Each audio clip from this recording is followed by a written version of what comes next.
বন্ধু, আপনারা অনেক ঘটনা এর আগে শুনেছেন, কিন্তু আজকে আমি আপনাদেরকে যে ঘটনা বলতে চলেছি এটা একদমই আলাদা। একটা মেয়ে এবং আর একটা সাপ, তাদের মধ্যে যা ঘটনা ঘটেছে তা শুনলে আপনি চমকে উঠবেন। আপনি কি কোনোদিনও শুনেছেন একজন মেয়ে একটা সাপের সঙ্গে বিয়ে করেছে? কিন্তু এটা হলো কিভাবে? এই রহস্যময় এবং চমকে দেয়া ঘটনা শুনলে আপনিও সারা জীবন মনে রেখে দেবেন। তবে এটা শেষ অবধি শুনলে আপনি সবটা নিতে পারবেন না। এর সত্যতা আপনাকে চমকে দেবে। অনেকদিন আগেকার কথা, একটা ছোট গ্রাম। সেখানে থাকতো একটা ছোট্ট সুন্দরী মহিলা। ওই মেয়েটির নাম ছিল সীমা। গোটা গ্রামের মধ্যে ওই সীমাকে সকলেই চিনত। এই সীমার কোনো পরিবার ছিল না। সে তার সম্পূর্ণ ফ্যামিলিতে একাই থাকতো। ওই একটা বাচ্চা মেয়ে নিজে নিজে সব কাজ করত, একাই দিন যাপন করতো। আর এই ঘটনাটা দেখেই গোটা গ্রামবাসীর কাছে খুবই প্রিয় পাত্রী হয়ে উঠেছিল সে।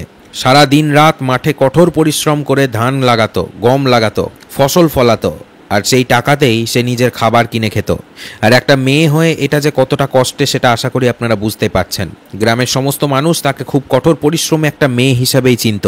তবে এই সীমার আর একটা বিশেষ গুণ ছিল, আর সেটা ছিল সে গভীর ধর্মপ্রেমী ছিল। প্রত্যেক দিন সকালবেলায় উঠে গ্রামের প্রাচীন শিব মন্দিরে পুজো করতে যেত সে। এই মন্দিরটি গ্রামের পাশেই ছিল। ছোট্ট একটা পাহাড়ের মতো উঁচু জায়গার উপরে এই মন্দিরটি ছিল।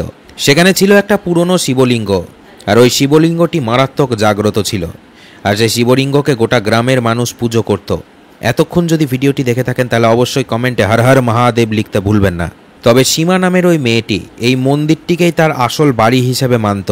এই জায়গায় এসে সে খুব শান্তি পেত। ভগবান শিবের পুজো করে তার মন শান্ত হয়ে যেত। নিজের জীবনের কঠিন সময়গুলোতে সে এই মন্দিরে এসেই দিনরাত কাটিয়ে যেত। একদিন সে শিবলিঙ্গের উপরে দুধ ঢালবে বলে মন্দিরে গেছিল ওই সীমা। প্রত্যেক সোমবারে সে কোনো না কোনো রকমভাবে দুধ জোগাড় করে গিয়ে ভোলেনাথের লিঙ্গের উপরে ঢালত।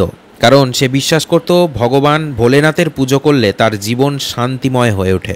মন্দিরে যখন সে প্রবেশ করলো তখন দেখলো মন্দিরের ভিতরে কেউ নেই, একটা মানুষও নেই। আর এটা দেখে সে মনে মনে একটু ভয় পেল এবং অবাক হয়ে গেল। কিন্তু সেটাকে সে মনের উপরে আঁচড় কাটতে দেয়নি। পুজোতে মন লাগিয়ে সে ভোলেনাথের লিঙ্গের উপরে দুধ ঢালতে লাগলো।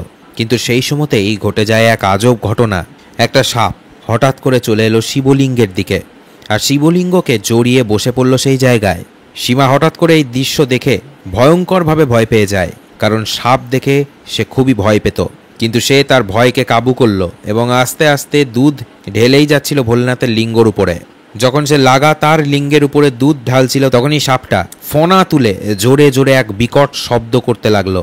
সীমা হঠাৎ করে ভয় পেয়ে গিয়ে দুধের ঘটিটিকে রেখে দিল শিবলিঙ্গের পাশে আর এক দৌড়ে পিছনে সরে এলো। তবে ওই সাপটি আস্তে আস্তে সেই ঘটিতে থাকা দুধ পান করে আবারও শিবলিঙ্গের পাশে চলে গেল এবং আস্তে আস্তে সেই জায়গা পরিত্যাগ করলো। সীমা এই দৃশ্যটি নিজের চোখে দেখেও বিশ্বাস করতে পারছিল না, কারণ সে তার জীবনে এই ঘটনা এই প্রথম দেখল। সে এই ঘটনাটি কাউকে বলল না। সে তার দুধের জায়গাটিকে নিয়ে মন্দিরের বাইরে চলে গেল আর এই ঘটনাটি মনের মধ্যেই রেখে দিল। ঠিক চলে এলো পরের সোমবার। পরের সোমবারেও এই একই ঘটনা। সীমা দুধ ঢালতে আসার পরেই ওই সাপটি আবারও ওই জায়গাতে এসে দুধ খেয়ে চলে যায়। এরকমভাবে ৩-৪টি সপ্তাহ ওই একই ঘটনা ঘটতে থাকে। প্রত্যেক সোমবারে শিবলিঙ্গর উপরে ওই একই সাপ বসে দুধ খেত। তবে এমন একটা সোমবার এলো যেদিন সীমা মন্দিরে যেতেই পারেনি। সে খেতে কাজ করছিল, কিন্তু হঠাৎ করে ওই খেতে কাজ করতে করতে একটা সাপ তার সামনে চলে আসে। সীমা এই দৃশ্য দেখে হঠাৎ করে ভয় পেয়ে যায়, কিন্তু সেই সাপটি চুপচাপ সেই জায়গা ছেড়ে চলে যায়। সন্ধেবেলার দিকে খেতে কাজ করে সে বাড়ি ফিরছিল, কিন্তু সেই সময়তেই আর একটা বড় সাপ এসে তার রাস্তাতে দাঁড়িয়ে পড়ল। সীমা মনে মনে ভাবতে লাগলো, ওই একই সাপ এখানে কি করে এলো? তার মানে এগুলো হয়তো ছোট ছোট কোনো সংকেত। আজকে আমি মন্দিরে যেতে পাইনি, আর আমার মন্দিরে যাওয়া উচিত ছিল হয়তো, যার কারণে এই ঘটনাগুলো ঘটছে। সে তাড়াতাড়ি বাড়ি গিয়ে দুধ নিয়ে আবারও মন্দিরে পৌঁছে গেল। মন্দিরে গিয়ে এসে দেখলো আবার ওই একই দৃশ্য। ওই সাপটি বসেছিল এবং আবার ওই সাপটি তার দেওয়া দুধ খেলো। তবে এবার সীমা বাড়ি এসে আর ঘুমাতে পারছিল না রাত্রে। সে মনে মনে ভাবতে লাগলো, ওই সাপটি কে হতে পারে?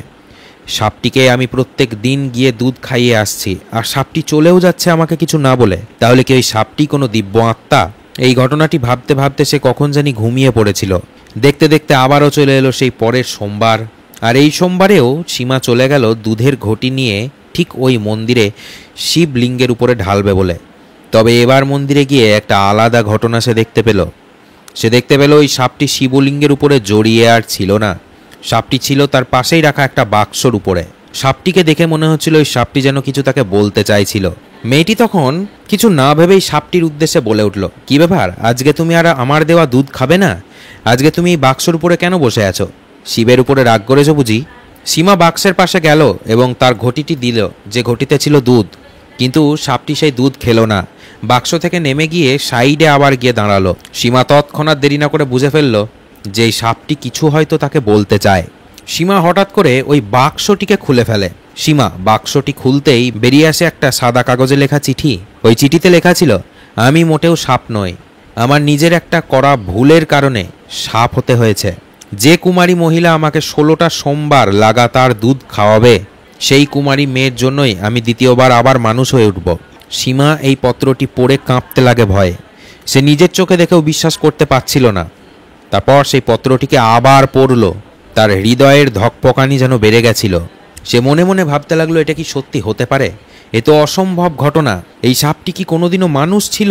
তবে সীমা সেই সাপটির দিকে চেয়ে চেয়ে দেখে একটা কথা বুঝতে পারল, যে এই সাপটি সাধারণ কোনো সাপ নয়। হয়তো কোনো অভিশাপের কারণে উচ্চ যোনি থেকে নিম্ন যোনি প্রাপ্ত হয়েছে এই সাপের মধ্যে থাকা আত্মা। তবে এই চিঠিটি পড়ার পরে সীমা একটু বেশি ভয় পেয়ে যায়। ভয়ে ভয়ে সে ওই সাপটির দিকে তাকাতে থাকে। সাপটি শিবলিঙ্গের পাশে দেওয়া দুধের পাশে চুপ করে বসেছিল। এই প্রথমবার সীমা চোখে চোখ রেখে চাইতে লাগলো সাপটির দিকে। সীমা সাপের চোখের দিকে চেয়ে বুঝতে পেরে যায় যে এই সাপের মধ্যে সত্যিই কোনো এমন ঘটনা লুকিয়ে আছে যেটা এই গ্রামের কেউ জানে না। সীমা মনে মনে ভাবল যে এটাই শেষ সুযোগ। এটা যদি সত্যিই হয়ে থাকে, সাপটি যদি আগের জন্মে মানুষই হয়ে থাকে, তাহলে আমি একে 16টা সোমবার কষ্ট করে দুধ খাইয়ে একে মানুষ হতে সাহায্য করব। আর আমি ছাড়া এই কাজ কেউ করতে পারবে না। সাপটির দিকে আলতোভাবে চেয়ে বলল সীমা, যে আমি তোমাকে 16টা সোমবারই দুধ খাওয়াবো। যাই হয়ে যাক, পৃথিবী ধ্বংস হলেও হোক, কিন্তু আমি তোমাকে মানুষ বানিয়েই ছাড়ব। সীমার এই কথাটি শুনে সাপটি প্রথমবারের জন্য একটু হলেও মাথা নত করল। এর মানে সাপটি বুঝতে পেরে গেছিল সীমা কি বলল।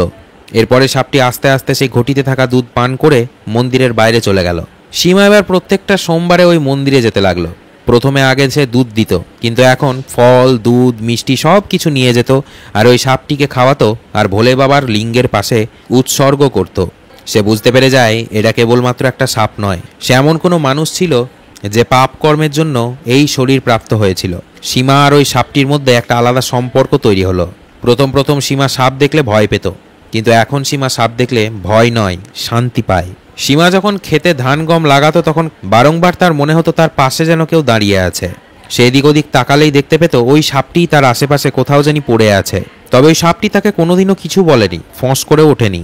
সীমা যেদিকে যেত সাপটিও সেদিকেই যেত। সীমা মুচকি হেসে বলতো, আমি যেখানে যাচ্ছি তুমি কেন আসছো? আমাকে দেখে তোমার ভয় লাগে না? কিন্তু ওই সাপটি সারা দিন চুপচাপ সীমার দিকে চেয়েই থাকতো। আস্তে আস্তে গ্রামের সমস্ত মানুষ টের পেয়ে যায় যে প্রত্যেক দিন সোমবার সকালবেলা সীমা মন্দিরে যায় আর কোনো একটা সাপকে দুধ খাইয়ে আসে। কিছু লোক এটাকে ভালো হিসাবেই দেখতো, আবার কিছু লোক এগুলোকে দেখে ভয়ও পেত। একদিন গ্রামের কিছু মেয়ে মিলে সীমাকে জিজ্ঞাসা করে, তুই কি প্রতি সোমবারে মন্দিরে গিয়ে কোনো সাপকে দুধ খাইয়ে আসিস? তোর কি ভয় ডয় কিছু লাগে না? সীমা হেসে হেসে বলতো, ভয় কিসের? ওই সাপ আমাকে কোনোদিনও কাটতে আসেনি। হয়তো ভগবান ভোলেনাথই আমার কাছে ওই সাপটিকে পাঠিয়েছে। মেয়ে বান্ধবীগুলো সীমাকে বলল, হয়তো এখন তোকে কিছু বলছে না তুই দুধ খাওয়াচ্ছিস বলে, কিন্তু মনে রাখিস ওটা সাপ। ওই সাপকে পোষ মানানো যায় না। একবার যদি কেটে নেয় তাহলে বুঝতেই পারছিস তোর কি হবে। তবে সীমা মনে মনে জানতো ওই সাপটি কোনো সাধারণ সাপ নয়। আর ওই 16 সোমবার যতদিন পূর্ণ না হচ্ছে ততদিন তাকে মন্দিরে যেতেই হবে আর দুধ খাইয়ে আসতেই হবে সাপটিকে। দেখতে দেখতে 12টা সোমবার কেটে গেছিল। সীমার মনে আত্মবিশ্বাস তৈরি হয়েছিল যে ওই সাপটি তার উপরে সম্পূর্ণ ভরসা করতে লেগেছে। কখনো কখনো সীমা কাজ করতে করতে যখন ক্লান্ত হয়ে ঘুমিয়ে পড়তো মাঠে, তখন সাপটি তাকে পাহারা দিত। আর এই ঘটনা দেখে গ্রামের অনেক চাষি ভয় পেয়ে সেই জায়গা থেকে দৌড়ে পালিয়ে যেত। কিন্তু সীমা কোনো দিনও ভয় পায়নি সাপটিকে দেখে। আগে পেত, কিন্তু এখন আর না। সীমা এখন যাই মনে মনে ভাবত সবেতেই ওই সাপটি থাকতো। অর্থাৎ সীমা দিনের বেলাতেও সাপটিকে নিয়েই অনেক কথা চিন্তা করত। সীমা বুঝতে পেরেছিল এই সাপটি তার সত্যিকারের সাথী হয়ে উঠেছে। সীমা তাকে একটা শ্রাপিত প্রাণী হিসাবে দেখত না, তাকে একটা মানুষ হিসাবেই সে কল্পনা করত। আবার এটাও বুঝতো যে সে কতটা কষ্টে আছে একটা মানুষের শরীর থেকে সাপের শরীর প্রাপ্ত হয়ে। এরকমই দেখতে দেখতে একদিন পূর্ণিমার রাত্রে সীমা ঘরের সামনে বসেছিল। সে তাকিয়েছিল খোলা আকাশে। পূর্ণিমার রাত ছিল, ঠান্ডা ঠান্ডা হাওয়াও বইছিল। কিন্তু তার মনে ছিল প্রচুর প্রশ্ন। ওই মানুষটি কে? ওই মানুষটি কি এমন ভুল করেছিল? ওই মানুষটিকে কে অভিশাপ দিয়েছিল? কেনই বা সে মানুষ থেকে সাপ হলো? এই সমস্ত প্রশ্ন তাকে খুঁড়ে খুঁড়ে খাচ্ছিল। তবে সীমা শেষ কথা যেটি ভেবেছিল সেটি ছিল ওই সাপটি মানুষ হওয়ার পরে তাকে আর চিনতে পারবে কিনা। তখনই সীমা বুঝতে পারে তার ডান পায়ের গোড়ালির কাছে কিছু যেন একটা নড়ছে। সে নিচে দেখল, আর তখনই দেখল ওই সাপটি ধীরে ধীরে তার কাছে এগিয়ে আসলো আর বসে পড়ল চুপটি করে। সীমা গভীরভাবে নিঃশ্বাস নিয়ে হালকা হাসি দিয়ে বলল, তুমিও এবার আমার সঙ্গে থাকা শিখে গেছো, তাই না? সাপটি কিন্তু চুপচাপ সব শুনছিল আর শান্ত বসেছিল। কেবলমাত্র বেঁচে ছিল আর 4টে সোমবার। এই 4টে সোমবার যদি দুধ খাওয়ানো যায় লাগাতার, তাহলেই গল্প শেষ। সাপটি হয়ে যাবে মানুষ। প্রত্যেকটা সোমবারে সীমা ফল, মিষ্টি, দই, দুধ সব কিছু নিয়ে যেত মন্দিরে। দিন যত এগিয়ে আসছিল সীমা ততই প্রতিজ্ঞাবদ্ধ হচ্ছিল মনে মনে যে সাপটিকে আমাকে মানুষ করতেই হবে। তবে একটা প্রশ্ন তার মধ্যে সব সময় ঘুরপাক খাচ্ছিল যে সাপটি মানুষ হওয়ার পরে আর আমাকে চিনতে পারবে কিনা। দেখতে দেখতে সেই শেষ সোমবার চলে এলো, 16তম সোমবার, যেটার জন্য এত দিন ধরে অধীর আগ্রহে সাপ এবং সীমা উভয়েই অপেক্ষা করছিল। লাস্ট যে সোমবার, সেই সোমবারে সে শুধু দুধ নয়, কিছু ফল আর মিষ্টিও নিয়ে যায়। সীমার বুক ধক ধক করছিল। মন্দিরের ভিতরে কোনো মানুষ ছিল না, কিন্তু সে মনে মনে ভাবছিল আজকে যে কি হবে, কারণ আজই শেষ সোমবার। আজ দুধ খাওয়ানোর পরেই সাপটি মানুষ হতে চলেছে। শেষ সোমবারে যখন দুধ চড়াতে গেল শিবলিঙ্গর উপরে সীমা, তখন দেখল সাপটি অধীর আগ্রহে তার জন্য বসে আছে। তার হাত কাঁপতে লাগে সাপটিকে দেখে। কাঁপতে কাঁপতে সে সাপটির মুখের সামনে দুধ ধরে, আর সাপটি সেই দুধ আবারও প্রতিদিনের মতো খেতে থাকে। সীমা দুধ খাওয়াতে খাওয়াতে বলল, আজকে শেষ সোমবার, মনে আছে তো তোমার?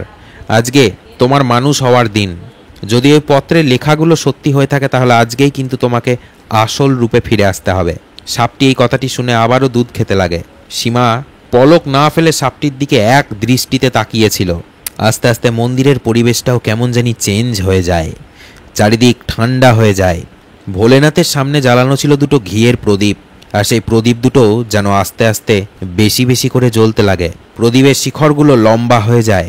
সীমা বুঝতে পেরে যায় কিছু একটা তো ঘটতে চলেছেই, হয়তো কোনো অদৃশ্য শক্তি এই মন্দিরে উপস্থিত রয়েছে। সাপটি আস্তে আস্তে যখন বাটির সমস্ত দুধ খেয়ে ফেলে, তখন সাপটির চোখের মধ্যে একটা পরিবর্তন লক্ষ্য করতে পারে সীমা। সে দেখতে পায় চোখ দুটো যেন এক আলাদা শক্তিতে ভরে গেছে। হঠাৎ করে সাপটি কাঁপতে লাগে। কাঁপতে কাঁপতে তার শরীর রহস্যময় এক আলোতে ভরে ওঠে। সাপটির চারিপাশে একটা দিব্য আভা তৈরি হয়ে গেল। সীমা এই ঘটনা দেখে ভয়ঙ্করভাবে ভয় পেয়ে যায় আর কাঁপতে থাকে। সে মনে মনে ভাবছিল তাহলে কি লেখাগুলো সত্যি ছিল?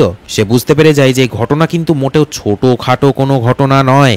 আস্তে আস্তে সাপটি লম্বা হয়ে শুয়ে পড়ল এবং তার শরীরটি পরিবর্তন হতে শুরু করলো। সীমা কিন্তু এক পা সেই জায়গা থেকে নড়েনি। সীমা মনে মনে ভাবল, মরলে আজকে এখানেই মরবো, বাঁচলে আমি এখান থেকেই ফিরে যাব, এই সাপটিকে মানুষ আমি করবই। কিছু মিনিটের মধ্যেই সাপটির সমস্ত শরীর আলোতে ভরে গেল এবং তৎক্ষণাৎ একটা যুবক সেখানে দাঁড়িয়ে পড়ল। সেই যুবকের বয়স মোটামুটি 25 থেকে 26 বছর ছিল। তার হাইট ছিল অনেকটা লম্বা, দেখতে ফর্সা, মুখের মধ্যে একটা তেজস আলো ফুটে উঠছিল। তার ব্যক্তিত্ব ছিল গম্ভীর, তার চোখে একটা আলাদা আলোর আভা ছিল। তার মুখ দেখে সে বুঝতে পারছিল যে অনেক যন্ত্রণা কষ্ট পেয়েছে ওই ছেলেটি এতদিন ধরে। সীমা নিজের চোখে ঘটনাগুলো দেখেও বিশ্বাস করতে পারছিল না। তার সামনে যে মানুষটি দাঁড়িয়েছিল এটাই হচ্ছিল সেই মানুষ যাকে এতদিন ধরে সীমা নিজের হাতে দুধ খাইয়ে এসেছে এবং যে একটা কালকেউটে সাপের রূপে ছিল। সেই যুবকটি আস্তে আস্তে মৃদু গলায় বলতে লাগলো, সীমা, তোমাকে আমি কি বলে ধন্যবাদ দেব আমি জানি না, কিন্তু আজ যে শরীর আমি প্রাপ্ত করলাম এটা তোমারই জন্য। তুমি যদি না থাকতে তাহলে আমি হয়তো এ জন্মে আর আমার আসল রূপ ফিরে পেতাম না। সীমা এই জিনিসটি দেখতে দেখতে ভাবতে লাগে যে এত সুন্দর যুবককে আমি এতদিন সাপের রূপে দেখছিলাম। সীমা তখন আর সইতে না পেরে জিজ্ঞাসা করল যে, হে মহামানব, তুমি কে? তোমাকে কেন এত বড় অভিশাপ দেওয়া হয়?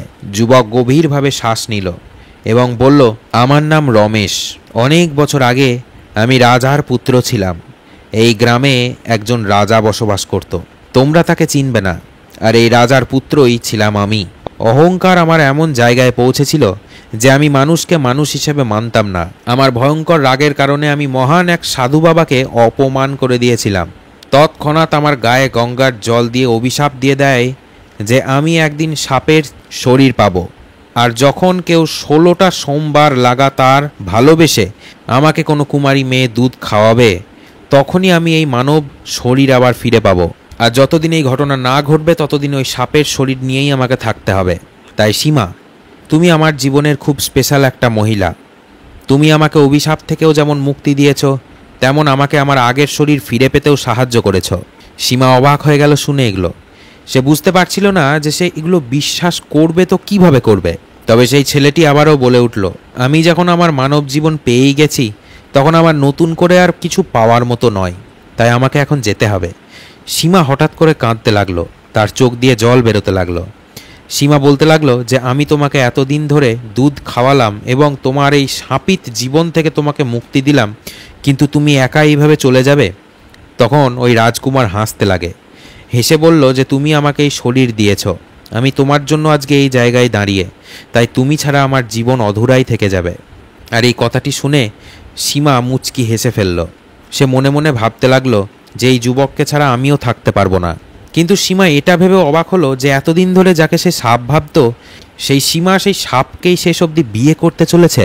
এটাও কি হতে পারে? মন্দিরের ঘণ্টাগুলো অটোমেটিক হাওয়াতে বাজতে লাগলো। চারিপাশের পরিবেশ বদলে গেল।